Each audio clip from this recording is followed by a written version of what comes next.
ഞാൻ മുമ്പ് ലേറ്റർസോർ ഏവിയേറ്റർ എന്ന പെർഫ്യൂം ഓയിൽ പരിചയപ്പെടുത്തിയ സമയത്ത് ഫസ്റ്റ് വീഡിയോസിൽ ഞാൻ അതിന്റെ ഓയിൽ കാണിച്ചപ്പോൾ ഒരു ഡാർക്ക് കളർ ഓയിലാണ് കാണിച്ചിട്ടുണ്ടായിരുന്നത്. കുറച്ചൊരു ഡാർക്ക് ആയിട്ടുള്ള ഒരു ബ്രൗൺ കളറിൽ. അങ്ങനെ ആ ഫ്രാഗ്രൻസ് കിട്ടിയ കുറെ ആൾക്കാർ പറഞ്ഞു ഇത് നല്ലോണം നിൽക്കുന്നുണ്ട്. കുറെ ആളുകൾ പറഞ്ഞു ഇതൊരു ഇത്തിരി സ്മോക്കി സ്മെല്ല് കൂടുതലാണ്, അതായത് കുറച്ചൊരു ഡാർക്ക് സ്മെല്ലാണ് ഇതിന് വരുന്നത്. ക്രീഡവെന്റസിനെ സാധാരണ നമ്മൾ കിട്ടുന്ന ആ ഒരു പ്ലീസിങ് സ്മെല്ലിനേക്കാൾ കുറച്ചും കൂടി ആംബർ നോട്ട്സ് കൂടുതലാണ്, അല്ല ഒരു സ്മോക്കി നോട്ട്സ് കൂടുതലാണ്, ഇങ്ങനെയൊക്കെ പറഞ്ഞിട്ട് പലരും പറയണ്ടായിരുന്നു.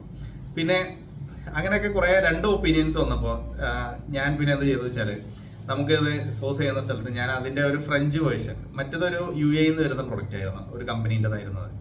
അപ്പോൾ ഒരു ഫ്രാൻസിൽ നിന്ന് വരുന്ന ഒരു സാധനം നമ്മൾ അങ്ങോട്ട് മാറ്റി അതാക്കി. അപ്പോൾ അതിൻ്റെ കളർ കുറച്ച് ലൈറ്റർ കളറാണ്, പിന്നെ അത് കുറച്ചും കൂടി ഒരു ഫ്രൂട്ടി സ്മെല്ല് കൂടുതലാണ്. അപ്പോൾ ക്രീഡായിട്ട് വളരെ സിമിലർ ആയിട്ടുള്ള ഒരു വൈബിലേക്ക് അത് നിന്നു. അങ്ങനെ അത് ഇപ്പോൾ റെഗുലറായിട്ട് അതാണ് കിട്ടുന്നത്.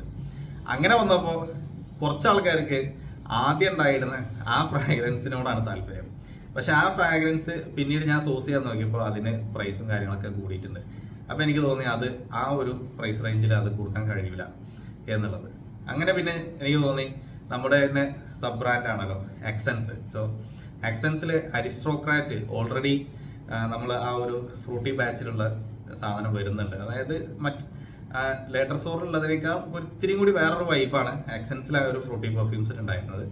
അപ്പോൾ എനിക്ക് തോന്നി അത് അങ്ങോട്ട് എന്താ പറയുക, അത് ഇനി ആ നെക്സ്റ്റ് ബാച്ച് മുതൽ അത് നമ്മൾ സ്റ്റോപ്പ് ചെയ്തിട്ട് ഈ സാധനം ഇറക്കി കഴിഞ്ഞാൽ, കാരണം ഒരേ സാധനം രണ്ടെണ്ണം ഫ്രൂട്ടി ബാച്ചായിട്ട് വരേണ്ട കാര്യമില്ല. അപ്പോൾ ഒന്ന് ഈ സ്മോക്കി ആയിട്ട് വീണ്ടും ആക്സൻസിൽ അത് കൊണ്ടുവന്നാൽ ഒന്നുകൂടി നന്നായിരിക്കും എന്ന് തോന്നി. ഇപ്പം ഞാനിത് ഇത്രയും പറഞ്ഞത് എന്തിനാ വെച്ചാൽ കുറേ പേര് ചോദിച്ചിട്ടുണ്ടായിരുന്ന ആ ഒരു ഡാർക്ക് കളറിലെ ഓയില്, ഇത് മറ്റേത് കുറച്ചും കൂടി ക്ലിയർ ആണ് ഓയില്, ഇതാ ഒരു ഡാർക്ക്നെസ് ഉള്ള ഓയില്, അതിപ്പോൾ നിങ്ങൾക്ക് ആക്സൻസിൽ അവൈലബിൾ ആണ്.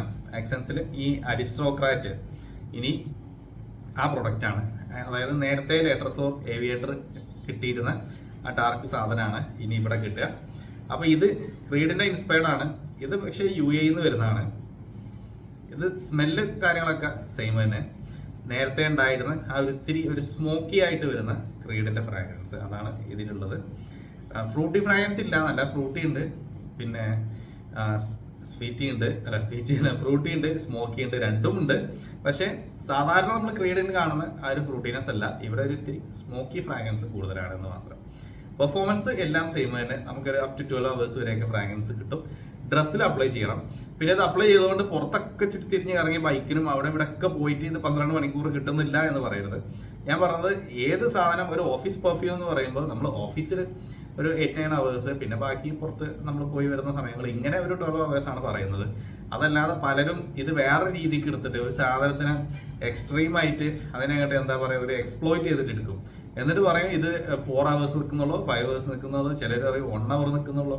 അങ്ങനെ പറയുന്നവരോട് എനിക്ക് പറയാനുള്ളത് ഓഫീസ് ഫ്രണ്ട്ലി പെർഫ്യൂംസ് ഏത് തന്നെ ആയിക്കോട്ടെ, അത് നിങ്ങൾ ഓഫീസിലെ നിങ്ങൾക്ക് ആ ഒരു പ്രൊജക്ഷൻ കിട്ടുള്ളൂ, അല്ലെങ്കിൽ ആ ഒരു പെർഫോമൻസ് കിട്ടുള്ളൂ. പുറത്ത് കറങ്ങി നടന്നിട്ട് അത് പറയരുത്. പുറത്ത് അങ്ങനെ നിങ്ങൾക്ക് നടക്കണം എന്നുണ്ടെങ്കിൽ അതിൻ്റെതായ സ്ട്രെങ്ത് കൂടിയ ഫ്രാഗ്രൻസുകൾ വേറെ ഉണ്ട്, അത് ട്രൈ ചെയ്ത് നോക്കാം. അപ്പോൾ എന്തായാലും അതൊക്കെയാണ് ഈ അരിസ്ട്രോക്രാറ്റിൻ്റെ ഡീറ്റെയിൽസ്. ഇതിന് 260 rupees ആണ് 6 ml. അപ്പോൾ ഇത് വാങ്ങിക്കാനുള്ള ഡീറ്റെയിൽസ് ഞാൻ ഡിസ്ക്രിപ്ഷനിൽ ആഡ് ചെയ്യാം.